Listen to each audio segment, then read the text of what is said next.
Nisan yang tak mau pergi di pusat keramaian Jogja, dekat Malioboro. Di sudut tersembunyi pasar Beringharjo, di antara hiruk-pikuk pedagang dan pembeli, ada satu benda yang tak lazim. Sebuah nisan tua berbahasa Belanda. Bukan sekadar batu penanda makam biasa. Nisan ini menyimpan kisah yang membuat bulu kuduk meremang. Dulu, sebelum pasar ini berdiri, tempat ini adalah area pemakaman orang-orang Belanda. Sebagian besar jasad sudah dipindahkan, tetapi satu nisan tetap ada.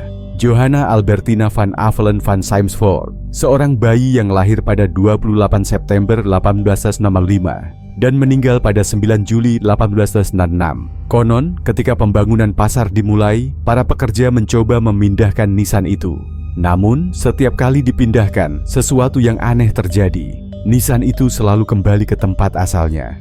Para pekerja yang menyentuhnya mulai mengalami kejadian aneh, demam tinggi tanpa sebab, mimpi buruk tentang seorang gadis kecil yang menangis. Bahkan beberapa di antaranya mengaku melihat sosok anak kecil berambut pirang di sudut pasar, menatap mereka dengan mata kosong. Suatu malam, seorang pedagang kain yang tokonya dekat dengan lokasi nisan pulang larut. Saat dia sedang membereskan dagangannya, dia mendengar suara isak tangis seorang anak. Suara itu begitu lirih, tetapi seiring waktu semakin jelas. Merinding, ia menoleh ke arah nisan. Di bawah sinar remang-remang lampu pasar, ia melihat bayangan kecil duduk di atasnya. Sosok itu menatapnya dengan mata kosong sebelum berbisik pelan, "Aku kedinginan." Seketika tubuhnya terasa berat, jantungnya berdegup kencang, dan udara di sekelilingnya terasa membeku. Ketika ia mencoba berlari, tubuhnya kaku. Sejurus kemudian, semuanya gelap. Keesokan paginya, pedagang itu ditemukan pingsan di dekat nisannya. Saat sadar, ia hanya bergumam ketakutan dan memilih pindah berjualan ke tempat lain. Sejak saat itu, banyak orang percaya bahwa nisan ini memiliki penjaganya, arwah kecil yang tak mau pergi dari tempat peristirahatan terakhirnya. Maka, nisan itu dibiarkan di tempatnya.